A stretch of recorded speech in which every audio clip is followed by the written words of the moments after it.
Welcome to our spicy kitchen. இன்னைக்கு நம்ம சிம்பிளாகவும் சுவையாகவும் கோபி மஞ்சூரியன் எப்படி செய்யுதுன்னு பார்க்கலாம் வாங்க. கோபி மஞ்சூரியன் செய்ய தேவையான பொருட்கள்: ஒரு காலிஃப்ளவரை மஞ்சத்தூள் உப்பு போட்டு வாஷ் பண்ணி வச்சுருக்கேன். ஒரு ஸ்ப்ரிங் ஆனியனை தாள் தனியாகவும் வெங்காயம் தனியாகவும் ஒரு கப் எடுத்து வச்சுருக்கேன். ஒரு கேப்சிகம் எடுத்துருக்கேன். 2 tablespoon tomato ketchup, 1 tablespoon dark soya sauce, 2 பல் பூண்டு, 1 துண்டு இஞ்சி கட் பண்ணி வச்சுருக்கேன். 2 ஸ்பூன் மைதா மாவு, 2 ஸ்பூன் கார்ன்ஃப்ளவர் மாவு, 1 டீஸ்பூன் மிளகாய்த்தூள், 1/4 டீஸ்பூன் மிளகுத்தூள், தேவையான அளவு உப்பு. கோபி மஞ்சூரியன் எப்படி செய்யுதுன்னு பார்க்கலாம் வாங்க. 2 டேபிள் ஸ்பூன் மைதா மாவும், 2 டேபிள் ஸ்பூன் கார்ன்ஃப்ளவர் மாவும், 1/4 டீஸ்பூன் மிளகுத்தூளும் போட்டு தண்ணி ஊற்றி கரைச்சிக்கலாம். ஃபஸ்ட்டு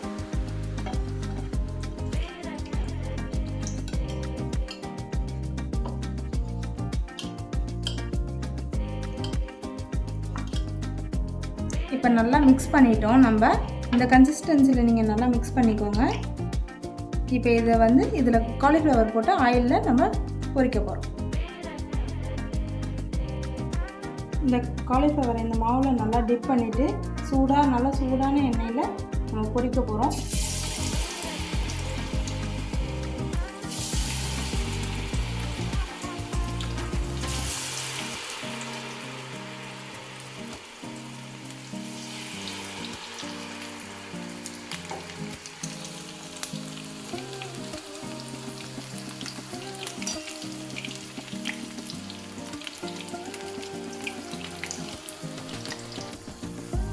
இப்போ நல்லா இதுவாகிடுச்சு. லைட்டாக இந்த ப்ரௌனிஷ் வந்தோடனே நீங்கள் எடுத்துடலாம்.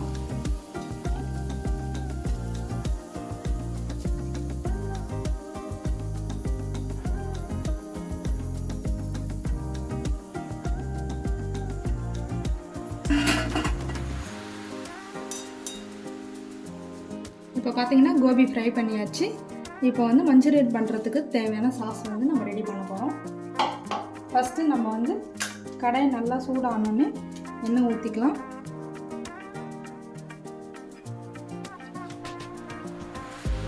ஒரு 3லேருந்து 4 டேபிள் ஸ்பூன் நல்லா எண்ணெய் ஊற்றிக்கலாம்.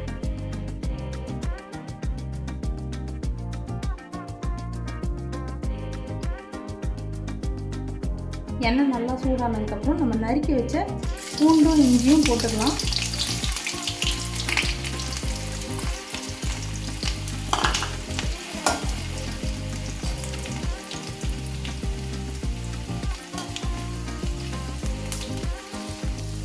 இந்த பூண்டு இஞ்சி லைட்டாக ப்ரௌனிஷாக ஆனதுக்கப்புறம் நம்ம கட் பண்ணி வச்ச ஸ்ப்ரிங் ஆனியன் உள்ள ஆனியன் மட்டும் போட்டு ஃப்ரை பண்ண போகிறோம்.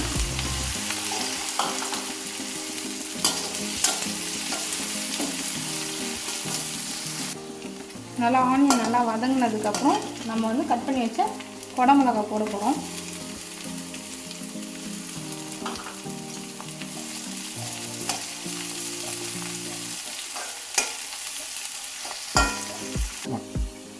இப்போ நல்லா வதங்கிடுச்சு. இப்போ நம்ம டார்க் சோயா சாஸ் நான் 1 டேபிள் ஸ்பூன் போடுறேன். நீங்கள் லைட் சோயா சாஸ் போட்டிங்கன்னா 3 டேபிள் ஸ்பூன் போட்டுக்கலாம். 2 டேபிள் ஸ்பூன் கெச்சப்பு,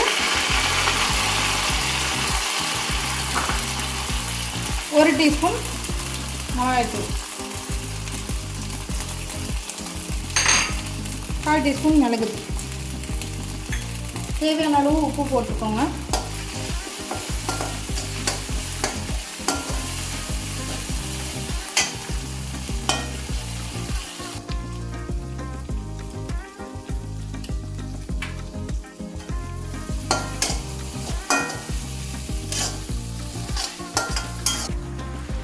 நம்ம இந்த காலிஃப்ளவரை போடுறோம்.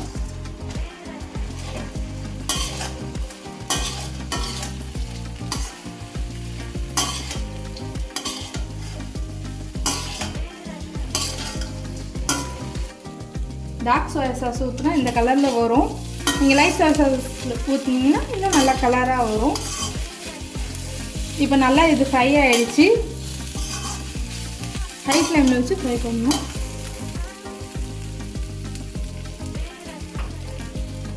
ஃபஸ்ட்டாக இறக்கிறதுக்கு முன்னாடி இந்த ஸ்ப்ரிங் ஆனியன் நல்லா ஒரு கை போட்டு 1 கப் ஃபுல்லாக போட்டு நீங்கள் கலரி விட்டு நிறுத்திடலாம்.